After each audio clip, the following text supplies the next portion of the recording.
কোন মানুষ যখন মারা যায়, এই আমরিয়াতে বসবাসকারী একজন মানুষ যদি ডাকায়ও মারা যায়, আল্লাহর পক্ষ থেকে ফেরেশতা পাঠাইবেন আল্লাহ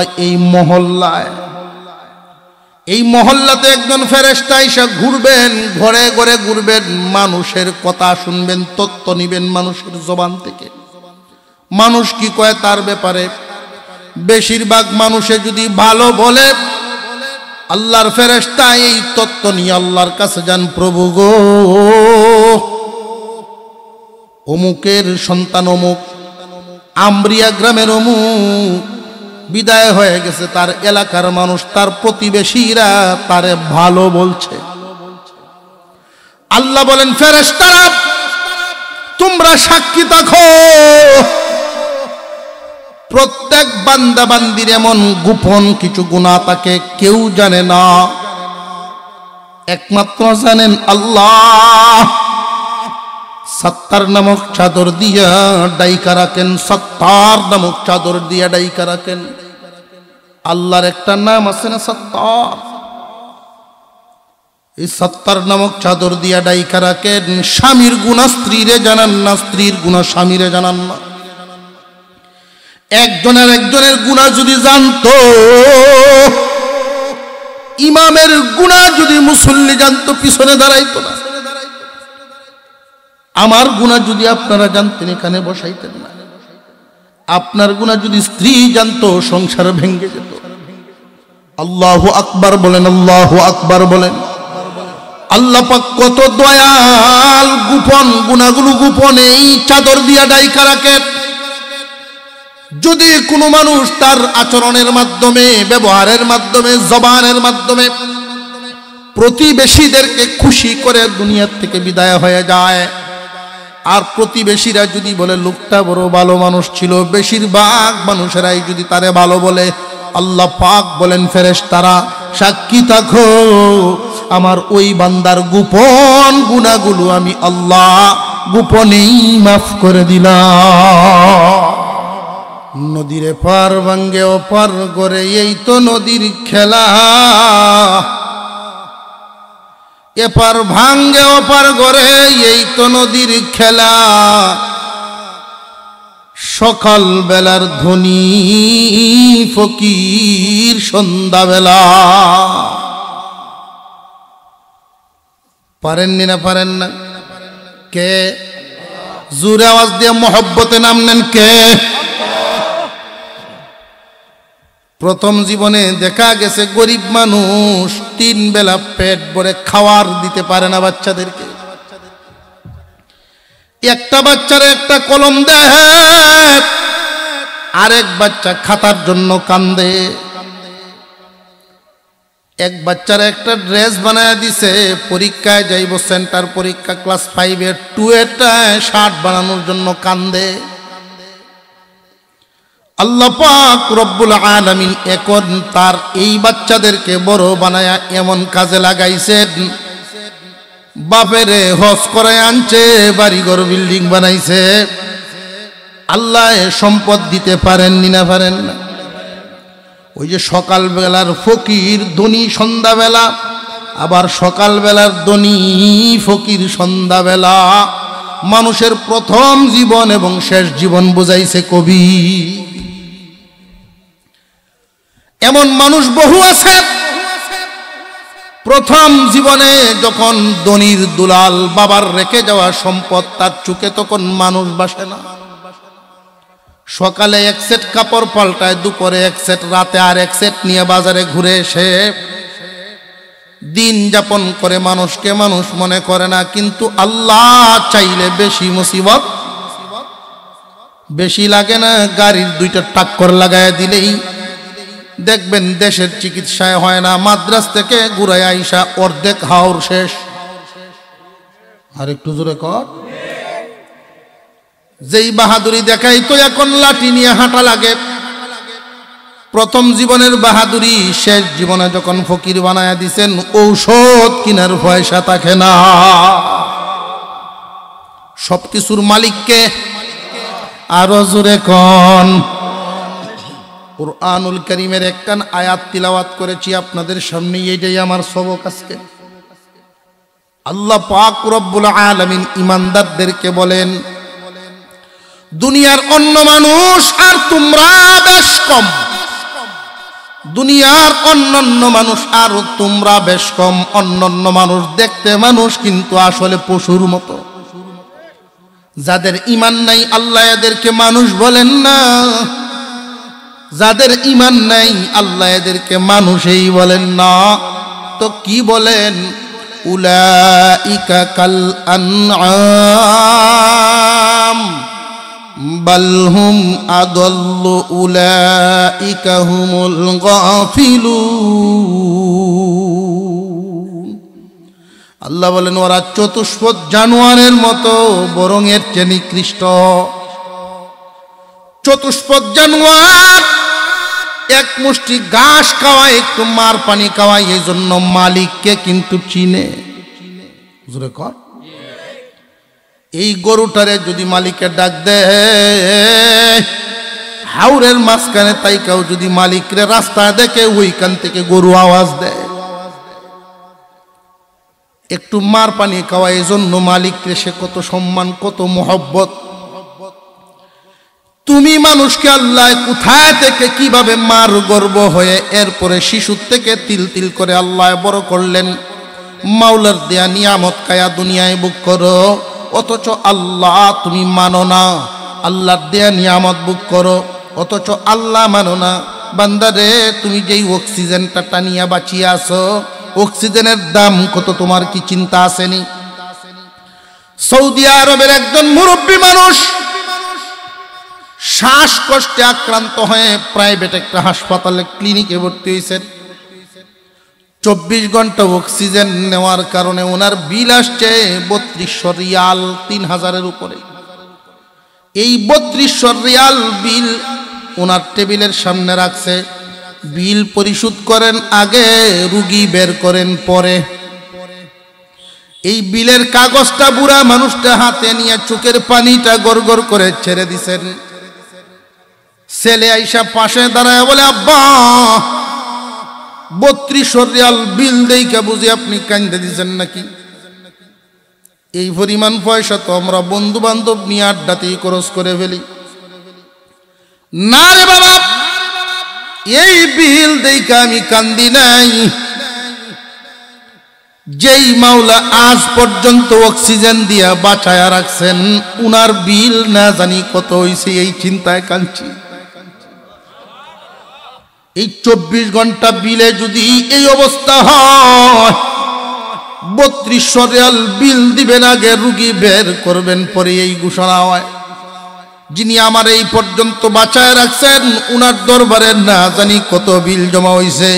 ওই বিল পরিশোধ করার সময় তুমি ফুত কাছে থাকতে না, আমার বিবিও থাকবে না, আমার মেয়েও থাকবে না। ওই চিন্তাটাই আমি চোখের পানি ধরে রাখতে পারি নাই। আল্লাহর দেয়া এই নিয়ামত, অথচ অক্সিজেন বোতলে ভরার কারণে যদি 3200 রিয়াল বিল হয়, যিনি বানাইছেন তার বিল কত?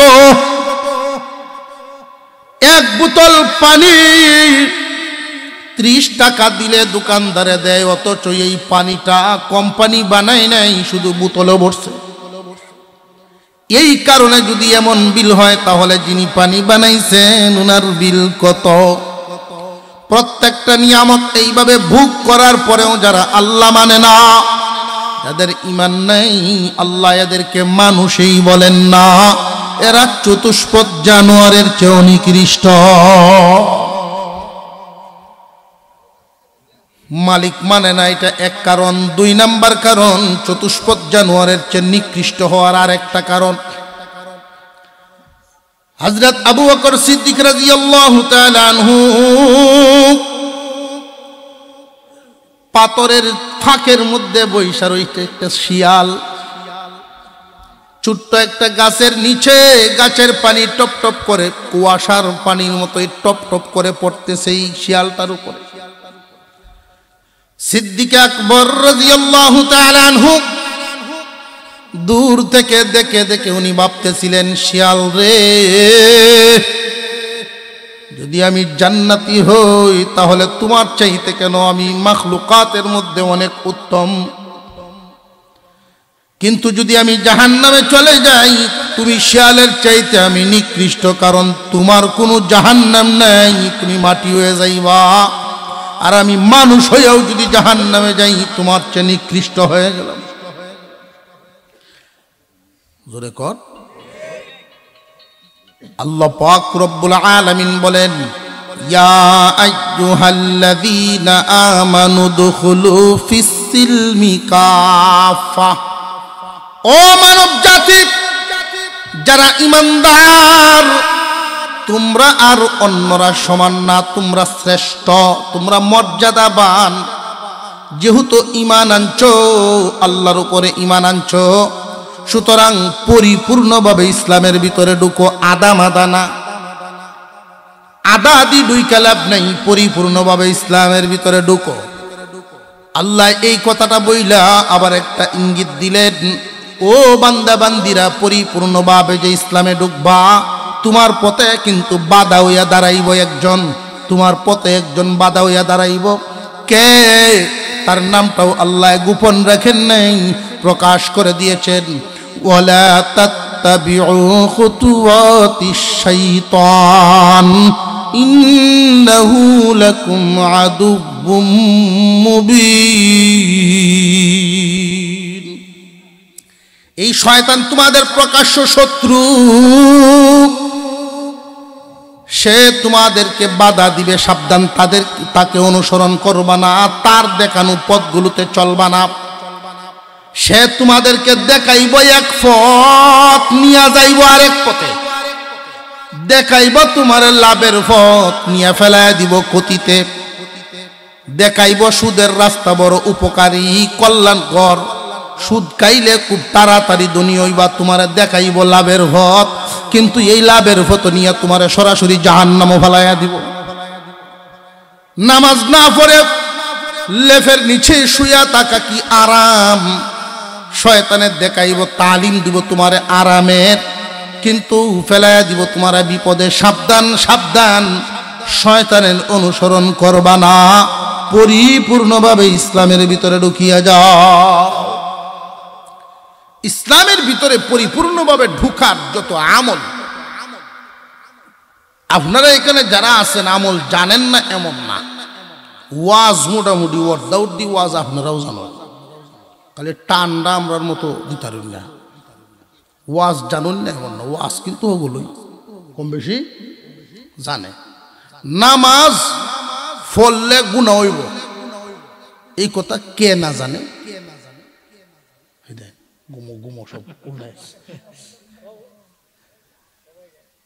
নামাজ না পড়লে গুনাহ হইব, এই কথা সবাই জানা আছে না নাই? এটি তো ওয়াজ। নামাজ পড়ন লাগবো, এটাই ওয়াজ। তো আমি যেই কথাটা বলে যাচ্ছি, এই আমলটা সারা জীবন ধরে রাখার চেষ্টা করবেন, যতদিন বাচ্চা থাকবেন। 30 পারা কোরআন, কোরআন শরীফের আইন কানুন, ইসলামের বিধিবিধান সব নাজিল হওয়া শেষ। আল ইয়াউমা আকমালতু লাকুম দীনাকুমের মাধ্যমে কমপ্লিট ঘোষণা হয়ে গেছে। আল্লাহর রসুল দুনিয়া থেকে বিদায় হওয়ার আরো বেশ কিছুদিন আগে, কয়েক মাস আগে, নবীজি বিদায় হওয়ার মাত্র 9 দিন আগে এক আয়াত নাজিল হয়। এই আয়াত কোনো বিধিবিধানের আয়াত না, ধমকির আয়াত। এই আয়াতে 30 পারা কোরআনের সর্বশেষ নাজিল হওয়া আয়াত, এরপরে আর কোনো আয়াত নাজিল হয় না। এই আয়াত যেদিন নাজিল হয়েছে নবীজির উপর, মসজিদে নববীর ভিতরে ছিলেন তিনি, দৌড়ায় বেরোছে আল্লাহু আকবার বলে।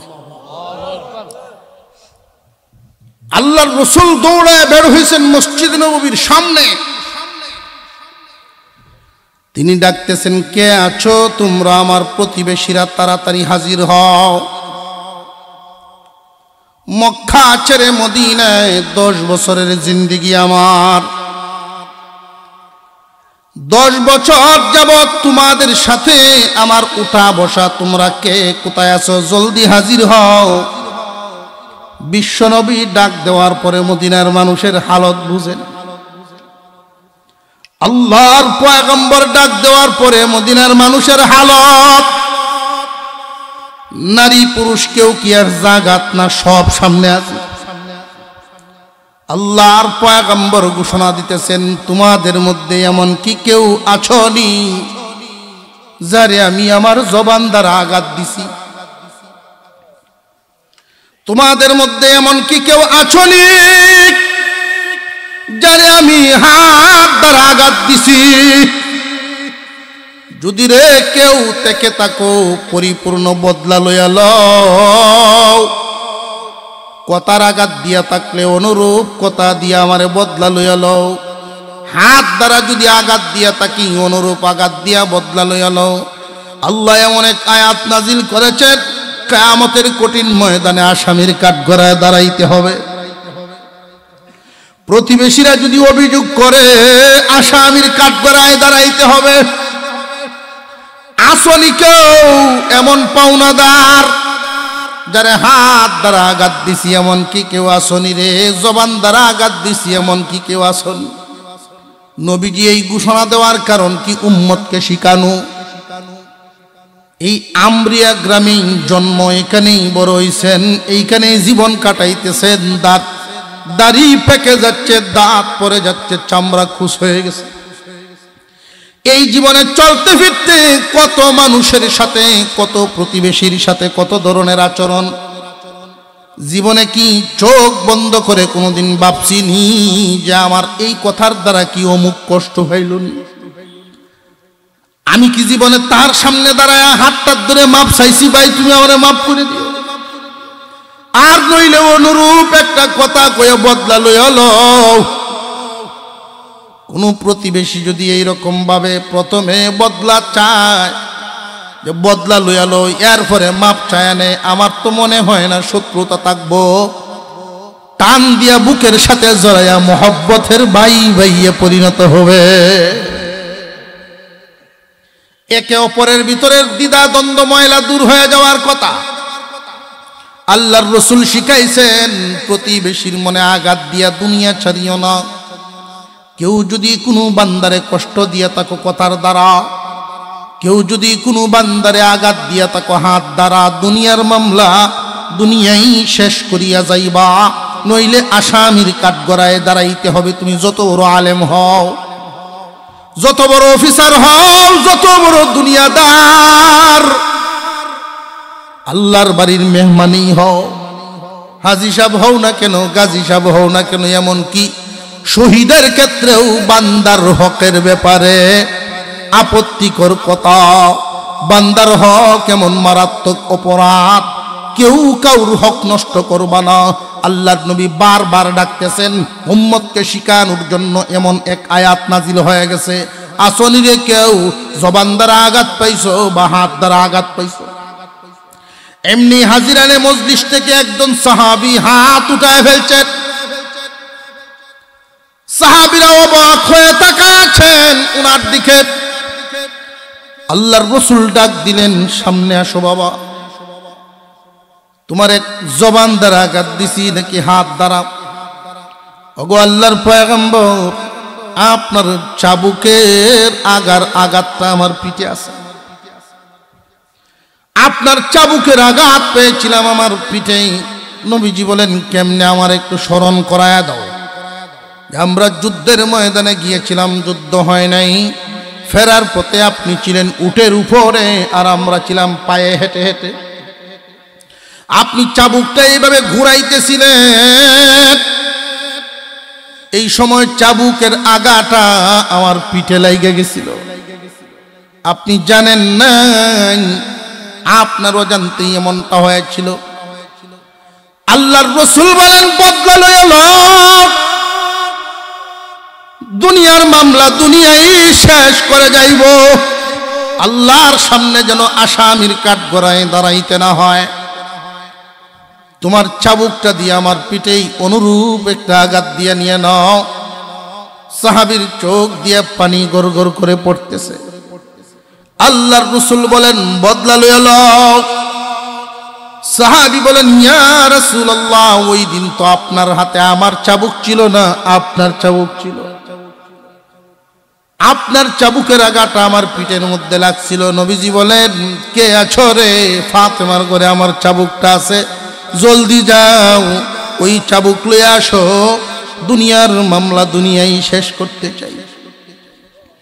ফাতেমা রাদিয়াল্লাহু আনহার ঘরের সামনে গিয়া বলতেছেন ফাতেমা, আল্লাহর পয়গম্বরের চাবুকখানা দাও।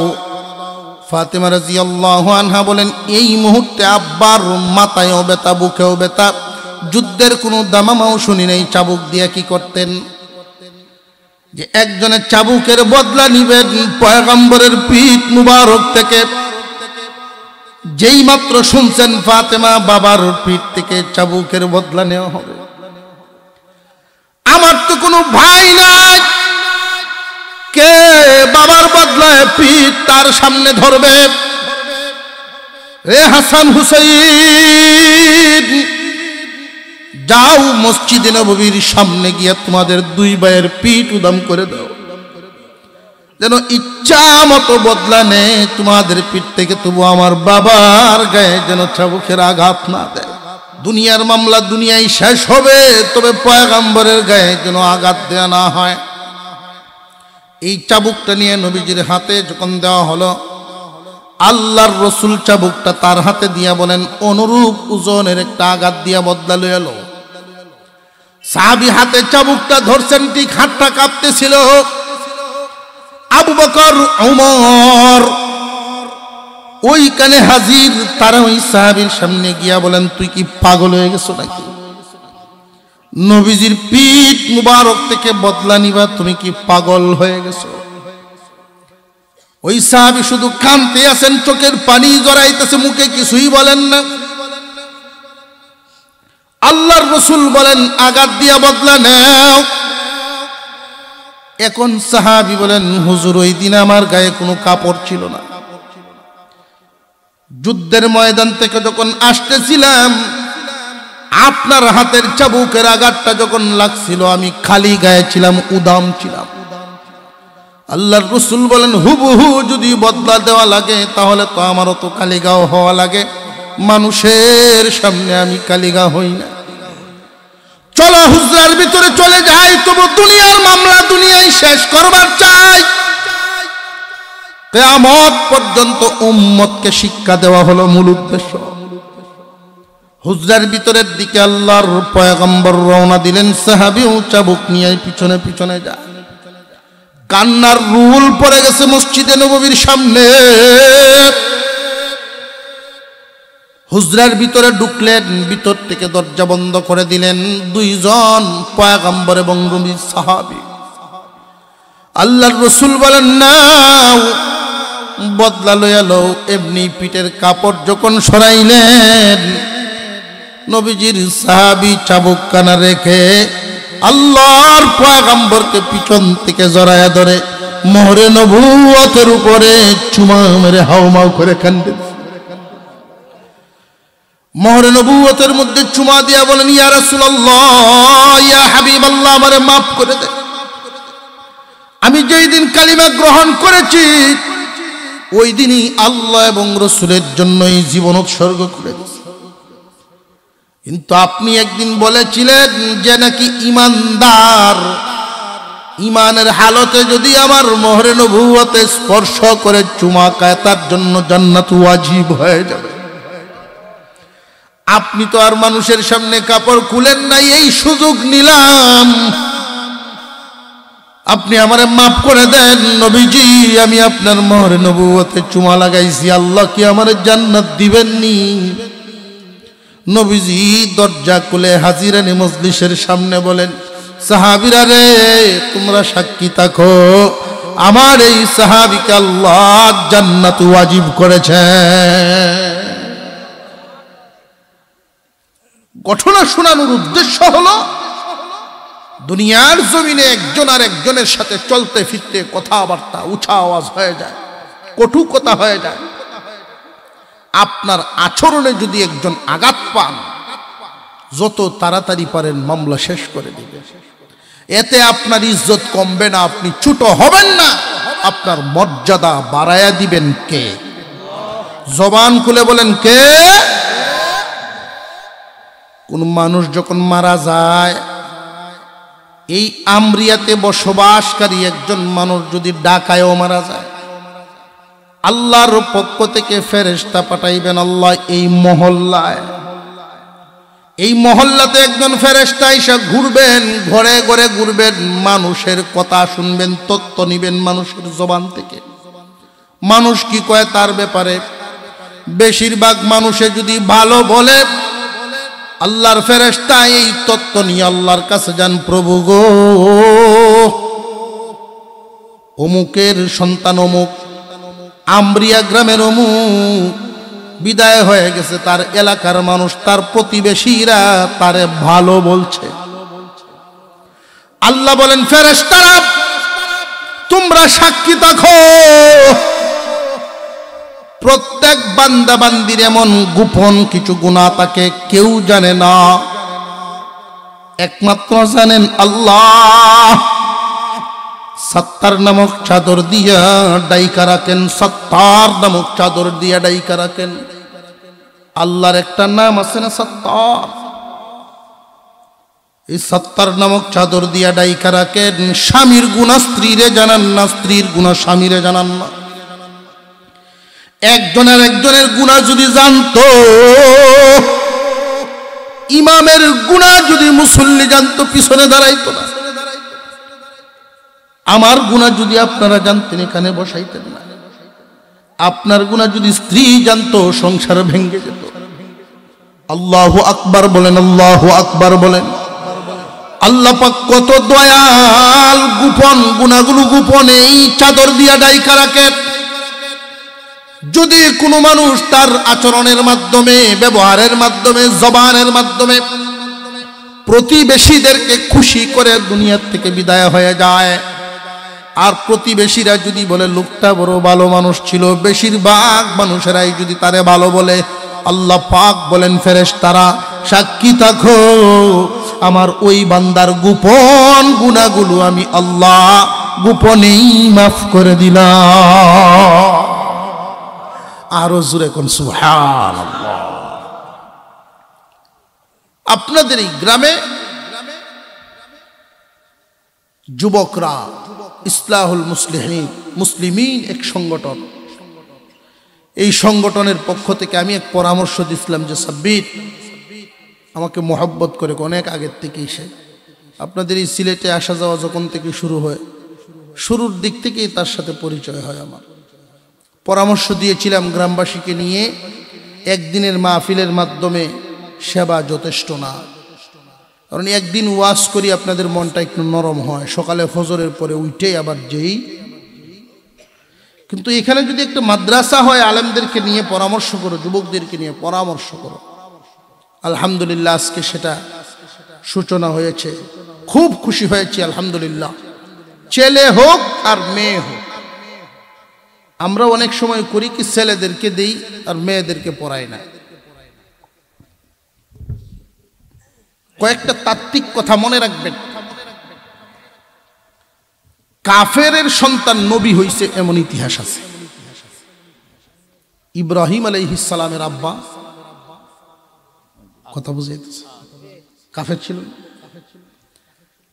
আবার নবীর ছেলে কাফের হয়ে গেছে এমন ইতিহাসও। কিন্তু এমন কোন নজির নাই যে কাফের নির্গরে নবী হইছে।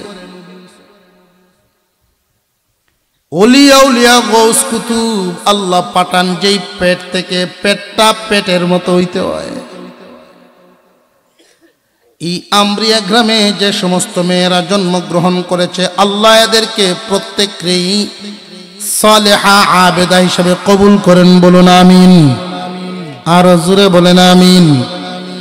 আপনার মেয়েটা যদি একটা নেককার নারী হয়, তার গর্ভ থেকে যদি একজন আল্লাহওয়ালা সন্তান জন্ম নেয়, কিয়ামতের দিন কি ডাক দিবে না? না ভাই, এই ডাকটা কি পাবেন না? নিজের বংশের মধ্যে যদি একজন আলেম হাফেজ হয়, নেককার মহিলা ছাড়া হবে না।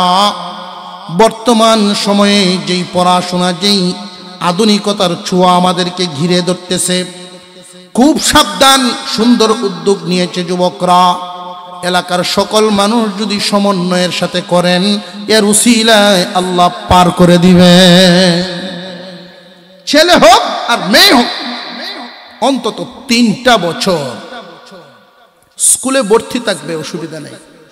3টা বছর নুরানিতে পড়ায়া তারপরে নিবেন এখান থেকে। নামাজ হয়ে যাবে, অজু হইব, সহি শুদ্ধ কোরআন তেলাওয়াত হইব। আর নইলে এখানে যারা আছেন মক্তবে পড়েন নাই, আপনার নামাজ তো সহি শুদ্ধ মনের মতো হয়। নিজের মনেই কান্দে, কেন মক্তব আব্বায় পড়াইল না। আপনার সন্তান ওইভাবে আফসুস করব, আব্বায় কেন পড়াইল না। কারণ মুসলমান তো মরণের আগে হইলেও যায় নামাজে দাঁড়াইব। ঠিক না বে ঠিক? সন্তানকে ঠকাবেন না। ছেলে হোক আর মেয়ে হোক, একটা হোক আর 5টা হোক, প্রত্যেকটাকে প্রথমে আগে এখানে পড়াইয়া আমি পরামর্শ দিয়েছি যে 3 বছর নুরানি বিভাগ, ছোট ছোট বাচ্চারা, ছেলেরা মেয়েরা সমন্বয়ে 3 বছর পর্যন্ত মহিলা শিক্ষিকা দিয়েই হোক, পুরুষ শিক্ষক দিয়েই হোক, সবাই একসাথেই পড়ানো যাবে। 3 বছর পড়ায়া এরপরে অন্য অন্য সিলেবাসে ভাগ করা হবে। মাদ্রাসা এখানে হওয়াতে আপনারা খুশি না বেজার? আমাদের আল্লাহ তাআলা যুবকদেরকে যেহেতু সুযোগ করে দিয়েছেন, উদ্যোগটা নিয়েছেন, মুরব্বীরা দোয়া করবেন এবং সকলের জন্য যেই কাজটা করতে হবে, আমি 2-4-5 মিনিটের মধ্যেই আশা করি আখিরি মুনাজাত করে ফেলবো। সকলের জন্য একটা দায়িত্ব আছে। মাদ্রাসা যে এখানে হচ্ছে, ধনী হোক গরিব হোক, সবার জন্য একটা দায়িত্ব, সেটা হলো মন থেকে দোয়া করা। গরিবে দোয়া করতে তো না, যদি দোয়া না করে এর চেয়ে কৃপণ আর কেউ নেই। কি দোয়া? আল্লাহ মাদ্রাসাকে কবুল করো, মাদ্রাসাকে কবুল করো। এই দোয়া যদি করেন, আর যদি কবুল হইয়া যায়, ঢাকা থেকে মানুষ আইনা, লন্ডন থেকে মানুষ আইনা আল্লাহ চালাইব। কবুল যদি হইয়া যায়, সকলের জন্য দায়িত্ব দোয়া করা। আর দ্বিতীয় কাজটা হলো, আল্লাহ যাকে যেই হালতে রাখছেন, সবার হালত সমান না, আল্লাহ যাকে যেই হালতে রাখছেন সেই অনুযায়ী সাহায্যের হাত বাড়ানো, আল্লাহ বাড়াবেন রহমতের হাত। রাত অনেক হয়ে গেছে, বুঝাই কেমনে আপনাদেরকে। ব্রাহ্মণবাড়িয়া বড় হুজুরের নাম শুনছেন কিনা? মুরব্বী আলেমরা তো চিনবেনি। বড় হুজুর প্রায় 140-এর কাছাকাছি, 126 বছরের মতো হায়াত পাইছেন। হাওর এলাকায় বাড়ি এক মুরিদ, আউরো মাছ কিনে বাজারও নিয়ে বেছে, এই হলো তার পেশা। 5-6 জন সন্তানাদি নিয়ে চলা বড় কঠিন, কষ্ট হয় তার। হুজুরের কাছে গেছে, হুজুর গরু একটা গাবি আছে, এই গাবির দুধটা দিয়া কোনোদিন তরি তরকারি আনতাম পারি না, এই গাবির দুধ দেই বাচ্চারা খানা খায় ঘুমায়, এমনও দিন যায়। কত কষ্টে খাটাইতেছে দিনটা। একটু দোয়া করতেন, আল্লাহ যেন একটু বরকত দেন। বরকত এটা এমন এক জিনিস, কম তেলে মশমশা ভাজা, যেটার অর্থ বরকত যদি আল্লাহ দিয়ে দেন, একটা আম গাছও আর এক বেটার এক বাগানের সমান আম হয়ে বয়ে থাকবো। একটা ছোট্ট পুকুরের মধ্যে আর একজনের ফিশারির সমান বরকত হয়ে বয়ে থাকবো। এটা না বরকত। 1 ফুটের কামাই দিয়া সংসারও চলবো, আত্মীয় স্বজন চলবো, সম্মানের সাথে চলবেন, সুস্থতা সকলটাই হইব যদি ওই বরকত হয়। এটা না বরকত। আর যদি বেবরকত হয়, উষ্টা খাইব গেছে 15,000, উষ্টা খাই 15,000 দেব, এটা না বেবরকত। সুনামগঞ্জ তো আইব আমরিয়া, যদি বরকত থাকে সাথের বাড়ির বেটা ডাক মারবো, চাচা সুনামগঞ্জ আসলাই বাইর যেতেছে, উঠকেন হুন্ডারও 2টিও লাগতো না। আর যদি বেবরকত হয় রুডো এমন টাডা ভরবো কোনো গাড়ি হইতো না, 600 টাকা লাগবো বাড়িতে। এটার নাম বেবরকত। হুজুর একটু বরকতের লাগি নাইছে দোয়া করতে। হুজুর বলছেন তোরা গ্রাম না মাদ্রাসা আছে একটা লজিং রেখে লাগা। এখন বইয়া কান্দাছে কি হকের হয়েছে না উল্টা হয়েছে না? পরামর্শ যেটা দিয়েছেন হুজুরে এটা কি তার বুঝ মতো হয়েছে না উল্টা হয়েছে? আমার আবুদুব বাচ্চা কাচ্চারে খাওয়াইতে পারি না, কারণ হুজুরে যেই পরামর্শ দিয়েছেন এটা তো আর উল্টা হয়েছে। এমনি আমার 6 জন অন্তিয়া দিছে আরো একজন। তো হুজুর তার কান্দন দেখে দিয়েছেন ধমক, বুঝইলে আমার পরামর্শ নে, নইলে তুই তোর হতে গিয়ে মর। আল্লাহর ওলিরার কথা যেই কইছেন তোর হতে গিয়ে মর, তখন আরো কাঁদতেছেন, হুজুরের ভাও ধরে রাখছে। তো হুজুর 500 টাকা বের করে দিচ্ছেন। এই সময় 500 টাকা চাউলের বস্তা, 1 বস্তা চাউল পাওয়া যায় 500 টাকা। 500 টাকা দিচ্ছেন, নে 1 বস্তা চাউল কিনবে আর এক ছাত্র লয়ে যাবে বাড়ি। ছাত্ররে কইয়া নিস, বইলে নিস যে আমি গরিব মানুষ, আমার সন্তানরা যেভাবে খাইব তুমি ওইভাবে খাইবা। তারা যদি উপবাস থাকে তুমিও উপবাস থাকবা।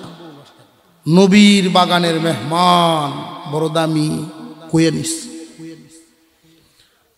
তো উনি আইছেন বাড়িতে, মাদ্রাসাত গেছেন। হুজুর লজিং নেওয়ার মতো ছাত্র আছে? কয় 3 জন আছে, কোনটা নিবেন? একটা ছাত্র আছে অসহায়, ছাত্ররা দিয়ে দিছে। চলতেছে 1 বস্তা চাউল দিতে মোটামুটি বেশ কয়েকদিন গেছে। চাউল বস্তা হুজুরের দেওয়া বস্তা শেষ, কিন্তু আগে যেমনি চলতো এখন এমনিই চলে, অসুবিধা নাই। বরং মানসিক একটা প্রশান্তি পাইছে যে হুজুরে যে একজন ছাত্র দিয়ে দিলেন, চলা তো আমারই রবি হইতেছে দেওয়া যায়। তাহলে বরকত শুরু হয়েছে, তার এটা মানসিক প্রশান্তি। 3 মাস পরে তার বাপ নাই, তার বাপের নাম ডাক্কে ডাক্কে ডাক্কে ডাক্কে মুরব্বী মানুষ হয়ে উঠতেছে বাড়িতে। অমুকের গড় কোনটা দেখাইছে যে এই গড়টা, অমুক তো নাই, কয়টা জানি নাই। অমুকের ভূত আছে না, হ ডাক্কে বাইর করছে। এই লোক হইল তার বাপের না, তার দাদার শ্বশুর বাড়ির লোক। এরও না, এর বাপেরও না, দাদার হোর বাড়ি। নিজের হোর বাড়ির যাওয়ার সময় তাই আজ গেলেন সে ব্যস্ততা দুনিয়াদারিতে। দাদার শ্বশুর বাড়ির লোক আইছে, তুমি কিভাবে চলো মিয়া? হা, তোমার বাপ আমারে কি আদর করত, বহুদিন ধরে আওয়াজ আওয়া নাই, কেমনে চলো? হাল হাকিকত জিজ্ঞাসা করিয়া যে তোমার কি ফুট নাই? বড় ফুটটা কি করে? কয়েক ক্লাস পড়ছি না, এখন আমার সাথে মাছ মারা যায়। উনি 1,500 টাকা দিচ্ছে, 1,500। এই 1,500 টাকা দিয়ে তুমি ফাস্টফুড সহ কাগজপত্র বাও করো, তোমার পুত্রে আমি বিদেশ পাঠায় দেব।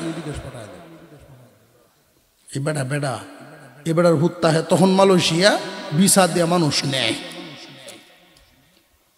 বাড়িতে গিয়ে তখন এই ফোন নাই, মোবাইল নাই, মোবাইল না, টেলিফোন করছে ছেলের কাছে, আমি দান বেচ্চার টিকিট দিতেছি বিমানের, তুমি একটা ভিসা পাঠাও। ফুতের আন্তাজ হয়েছে না? আব্বা যে জায়গা দান বেচ্চে বিমানের টিকিট দেয়, এই হলো বিমান ভিসার পয়সা কিতা চাইব বাপেরটে, ভিসার পয়সা চাইব হুতে। আব্বা কেলা পুরান সগন রে ভূত, আল্লাহ খুশি হইব পুরান আত্মীয়। প্রথম মাসেই টাকা পাঠাইছেন 20,000। এই মাস বেচুয়া লোক 20,000 টাকা লইয়া উড়ানো বইয়া কান্দে। একসাথে 20,000 দেখমু, জীবনেও ভাবছি না যে এত তাড়াতাড়ি দেখতে পারবো। ফল ফ্রুট লইয়া হুজুরের কাছে ব্রাহ্মণবাড়িয়া গেছে, খানকার সামনে গিয়া হুজুরের অফিসের সামনে যেই দাঁড়াইছেন, হুজুর ভিতর থেকে মুস্কি আসতেছেন, হে আইসো আয়ো, বরকত মনে হয় শুরু হইছে। আল্লাহ, আমরা খুঁজি একদিকে, আল্লাহ রাখছেন যে জায়গায় কোরআনের শিক্ষা, কোরআনের তালিম হয়, নামাজ হয়, অর্থাৎ আল্লাহর কাজ যেখানে হয়, আল্লাহর রহমত সেখানে হয়। চোখে দেখা যায় না। এই রহমতের ফজিলত, রহমতের বদলাটা আপনারা পাইতেও পারেন, নাও পাইতে পারেন, সন্তানরা তো পাবে। তো বরকত যে নাজিল হবে এটা নিঃসন্দেহ, যদি ঈমান তাকে বিশ্বাস করতেই হবে। আল্লাহ কবুল করুক, বলুন আমিন। আরো জোরে বলেন আমিন। তালিবে ইলমরা এখানে পড়বে, মাটির যেন পড়তে না হয়। নবীর বাগানের মেহমান, দামি মেহমান। আমি এখানে আমি দেখতাম একজন মানুষকে এরকম আছেন যে আল্লাহ আমার তৌফিক দিছে হুজুর, আমি ফারাম ইনশাল্লাহ, এই তৌফিক এতটুকু আছে, কৃপণতা না করে 1000 ইট